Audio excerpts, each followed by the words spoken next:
¿Por qué la Biblia habla de dos Adanes? Síganos en nuestras plataformas y regálenos un me gusta, un comentario o alguna duda. En 1 Corintios, capítulo 15, versículo 45, el apóstol Pablo hace énfasis total sobre dos Adanes. Leemos el versículo para constatarlo.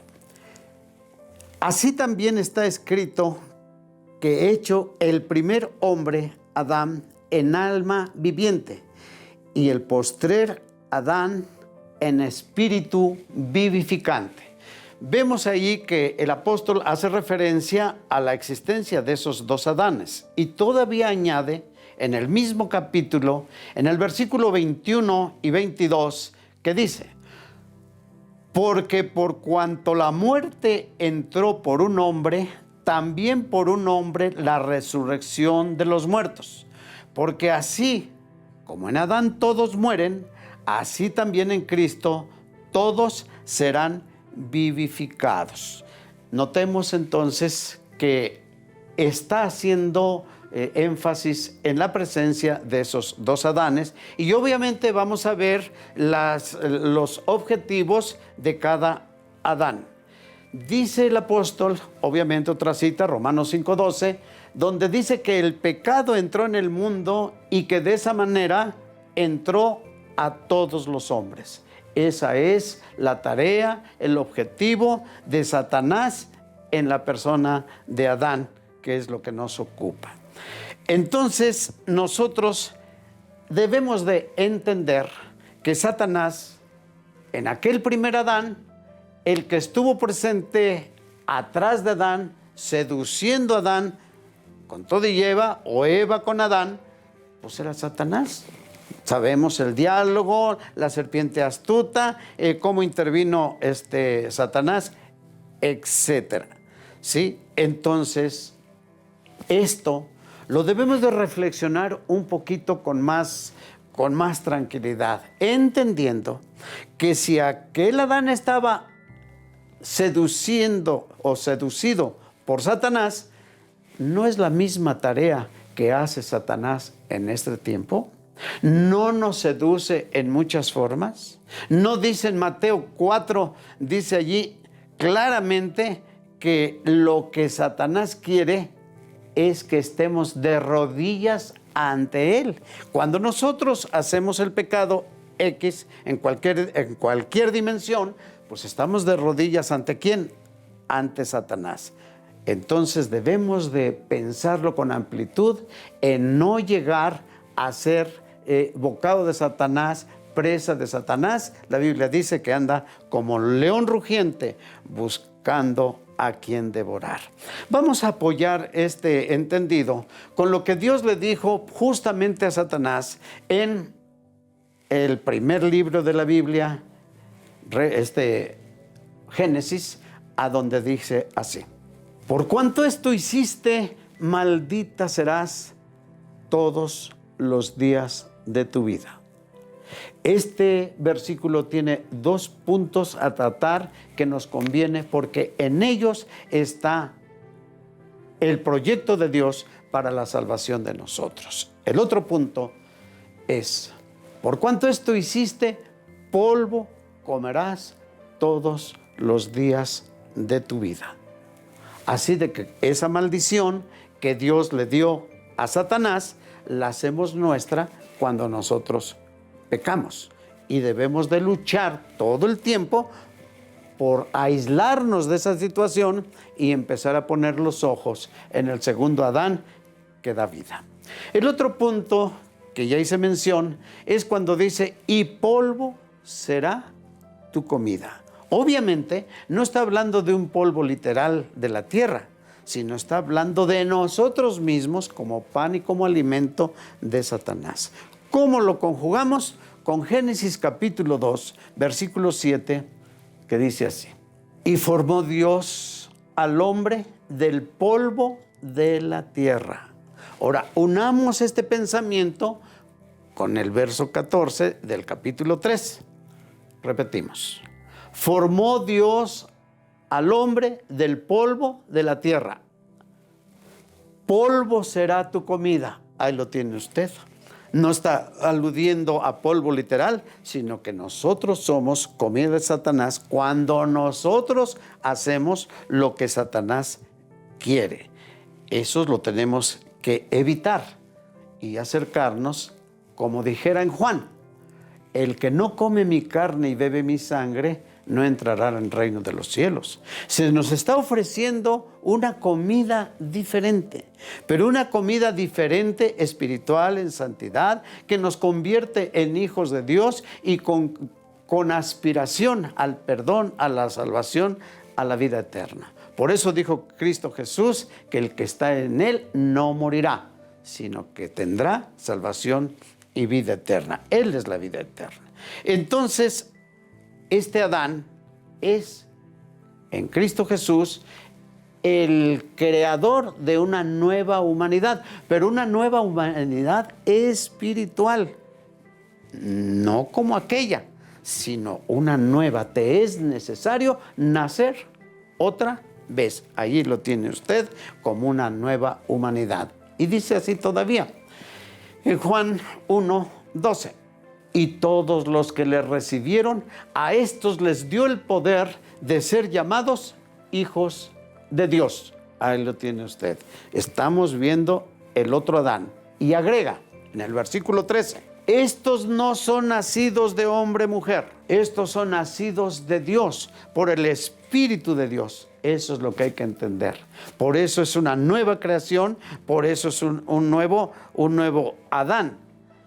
Si esto no sucede de transformación, de oír la palabra de Dios, de comer la palabra de Dios, de beber la sangre de Cristo Jesús y de comer la carne de Cristo Jesús, obviamente alude a la palabra de Dios, entonces algo está pasando. Simplemente no se puede pertenecer a Cristo cuando no se está obedeciendo a Cristo. Por esa razón, el mismo Cristo dijo, ¿por qué me llamáis Señor, Señor, y no hacéis lo que digo? Tenemos que tomar en cuenta esa situación. Ahora, veamos. Una analogía que nos va a ayudar muchísimo. Uno, que Eva salió del costado de Adán. Lo entendemos perfectamente. Pero también entendemos que la iglesia, o sea, la Eva de Cristo, también salió del costado de Cristo cuando derramó su sangre por la herida que la lanza romana hizo en el costado de Jesús. Allí tenemos que inclusive dice que salió agua y sangre. Ustedes lo han leído. Claro, es una figura del parto, que sale agua y sangre, porque estaba naciendo la iglesia. También vemos que Eva salió cuando Adán estaba dormido. Así está en la Escritura. Pero también la Eva iglesia salió de Cristo, del otro Adán, cuando Cristo dormía en el sueño de la muerte. Porque la sangre salió después de que había muerto. Se ve la analogía completamente. Ahora bien, también en Génesis 2:23 dice que Adán le dijo a Eva, tú eres carne de mi carne y hueso de mis huesos. ¿Qué es lo que dice Pablo a los Efesios en el capítulo 5, versículo 30? Dice que nosotros, los convertidos, también somos carne de su carne y hueso de sus huesos. Tal vez por esa razón, el mismo Cristo en Juan 17:21 dijo, Padre, así como tú y yo somos una sola cosa, así ellos y nosotros seamos una misma cosa. La iglesia con el esposo y el esposo con la iglesia. Como dijera en el principio, ya no serán más dos, sino una misma carne. Y la iglesia y el Adán posterior, que es Cristo Jesús, deben de ser uno, una misma carne. Además, también tenemos que el primer Adán nos hizo partícipes de la salida del paraíso. El pecado que cometió Adán nos lo hereda y somos parte. En él pecamos, en él morimos también. Nos saca del paraíso porque en él estábamos. Lo curioso es que el Dios de amor hizo un proyecto para recuperar ese paraíso. Por eso en Lucas capítulo 23, versículo 43, el mismo Cristo le dijo al ladrón que usted conoce: de cierto te digo hoy, estarás conmigo en el paraíso. Note usted que no le dijo, de cierto te digo, hoy estarás conmigo en el paraíso. El sentido teológico es, de cierto te digo, hoy estarás conmigo en el paraíso. Y es el mismo paraíso que se va a recuperar y que lo dice Apocalipsis capítulo 22, del 1 al 5, a donde dice que se recuperará aquel paraíso con las mismas aguas cristalinas, con el árbol que estaba en aquel principio. Así lo dice Apocalipsis capítulo 22, del 1 al 5. Ahora bien, queriendo terminar, Adán fue cabeza de la humanidad. Cristo, de otra creación, de otra humanidad, es cabeza, que es la iglesia. Porque Cristo es cabeza de la iglesia, como el hombre es cabeza de la mujer. Eso lo vemos precisamente en Efesios capítulo 5, versículo 23. Bien, entonces nos damos cuenta de esta situación, que Cristo ahora es la cabeza. La cabeza es la que piensa, es el motor del raciocinio, y el raciocinio nos conduce a que debemos de estar en Cristo Jesús para aspirar precisamente al perdón y a la salvación. Queremos terminar con este pensamiento. Vea, la Biblia dice que por la desobediencia de uno entró el pecado a los muchos. Pero también dice la Biblia que por la obediencia de uno se encuentra la salvación, la libertad, el perdón, la aspiración a la vida eterna. Pero note, vea, no se trata de que por la obediencia de Cristo Jesús yo ya estoy listo de salvación y estoy para el perdón y la vida eterna. No. Dice allí que Cristo tuvo obediencia. Nos invita a que esa obediencia también la tengamos nosotros para aspirar al perdón y a la salvación. El que no come mi carne no puede entrar en el reino de los cielos. Y cuando dice el reino de los cielos, alude a su palabra, a su enseñanza, a su doctrina. Dice, la carne nada aprovecha. Las palabras que yo les he hablado son espíritu y son vida. Yo les invito que nos sigan viendo y escuchando.